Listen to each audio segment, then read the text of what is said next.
Assalamualaikum admin. Ni saya nak share cerita pasal ayah tiri saya yang ada 3 orang isteri. Cerita ni mungkin rare sikit dan mungkin ramai yang mengalami, tapi tak ramai yang share. Cerita ni agak panjang asalnya, tapi saya akan pendek. Aku ada 3 orang mak, which means ayah tiri aku ada 3 orang isteri. Ibu tiri aku yang pertama ada 7 orang anak. Ibu tiri yang kedua ada 5 orang anak. Dan yang ketiga, ibu kandung aku sendiri ada 3 orang. Ayah tiri aku selalu suruh anak-anak tiri panggil dia abah supaya lebih mesra. Ibu-ibu tiri aku tak ada pun nak memasang muka atau guna ilmu hitam atau bomoh-bomoh. Kami adik-beradik tiri tak ada pun gaduh-gaduh tak puas hati, menghasut atau kutuk belakang. Time raya pertama, semua kumpul dekat rumah isteri pertama. Semua happy, havoc-havoc. Sampai aku pun masih dapat duit raya dari adik-beradik tiri yang dah kerja dan beranak pinak. Ayah aku kahwin dengan isteri kedua dan ketiga dalam Malaysia juga. Tak ada pula sampai nak pergi Thailand. Aku tengok ayah aku ni seorang yang penyabar dan bertanggungjawab. Apa yang isteri-isteri dan anak-anak nak, semua ditunai. Isteri pertama dan isteri kedua ayah aku ada tanah 2-3 keping dan rumah banglo sebiji setiap orang. Cuma mak aku ada sekeping je tanah dan sebiji banglo. Ditambah lagi pangsapuri di bandar setiap seorang 2 pintu. Mak aku 1 pintu je. Itu pun mak aku tak nak. Anak-anak lelaki semua dibelikan tanah dan dibuatkan rumah banglo masing-masing. Guna duit ayah tiri aku.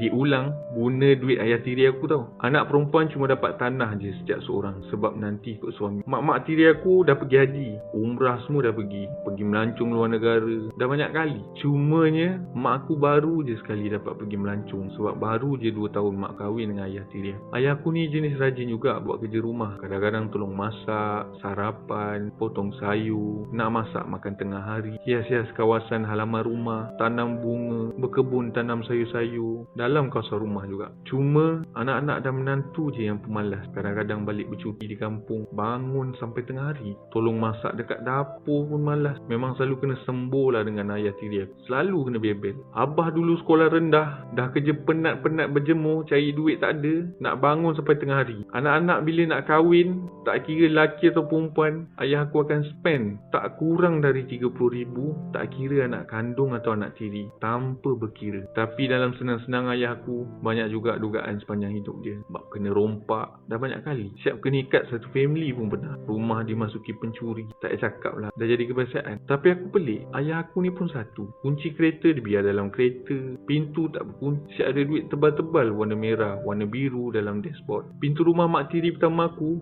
tak pernah berkunci siang malam. Macam manalah tak dimasuki pencuri. Orang pula selalu pinjam duit dan berhutang dengan ayah aku, tapi susah nak bayar. Yang pinjam pun kadang-kadang bukan orang susah je, orang senang dan mampu kerja pun ada juga. Yang kerja sendiri, kerja swasta, kerja kerajaan pun ada juga. Tapi punyalah susah nak bayar. Tapi ayah aku cakap, abah halalkan je. Macam tu lah ayah aku, jenis tak kisah. Aku sebagai anak tiri tak pernah minta macam-macam dekat ayah tiri aku sebab aku sedar diri aku ni anak tiri je. Cumanya ayah aku ada bagi sekeping tanah, tu pun aku buat tak tahu. Aku tengok mak kandung aku pun sebagai isteri ketiga tak dapat banyak macam apa yang isteri pertama dan kedua dapat. Mak aku pun bukan jenis meminta-minta, dan mak aku pesan siap-siap dekat ayah tiri, bila aku kahwin nanti jangan keluar belanja banyak, ala kadar. Masa nak raya hari tu pun semua perbelanjaan dari bahan-bahan nak masak, kuih raya, duit raya, baju raya, semua ayah aku sedia untuk setiap rumah isteri dia. Mak aku dah tak payah risau pasal ayam dan daging. Ayah aku dah siap tempah dekat orang untuk dihantar ke rumah. Ayah aku tinggal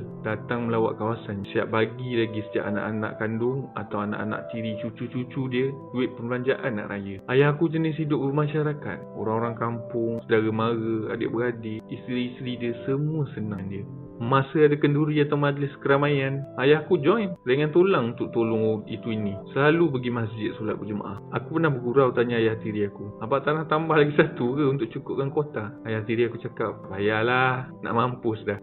Dan aku pernah tanya abah, ada jampi-jampi atau guna minyak pengasih ke? Jawapannya cuma jaga solat, banyakkan berdoa, berzikir, jaga silaturahim, eratkan hubungan silaturahim. Mula-mula aku tak percaya, tapi lama-lama dengan ayah aku tu pun ada kena buat buatan orang juga. Pernah sekali dia pengsan masa tengah kerja, tapi ayah aku jenis tak percaya bomoh-bomoh ni. Dia buat tak tahu je yang diteruskan hidup dengan hebat. Dan aku pernah dengar ayah aku ada keturunan DIR, tapi aku tak tahu Raja Majapahit atau Nasuka. Kesimpulan dan pengajaran yang boleh diambil dari ceritaku ni, lelaki boleh kahwin lebih dari satu atau cukupkan kod, asalkan mampu menjawab, faham agama dan semua kemauan isteri-isteri dan kemauan anak-anak kena tunai.